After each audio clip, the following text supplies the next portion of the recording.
You were waiting with a quiet smile, eyes like the sea, calm and wild.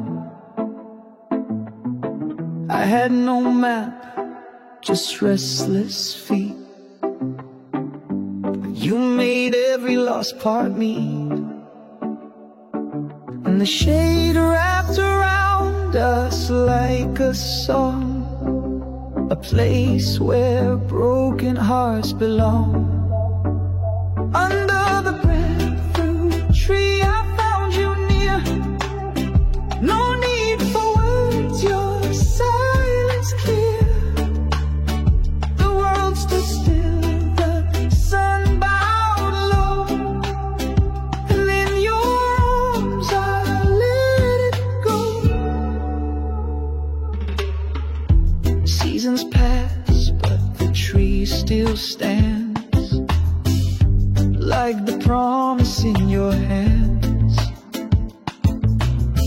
Through storm and fire, through salt and rain, you stayed and held me through the strain. And every time I lose my way, your love still points me home.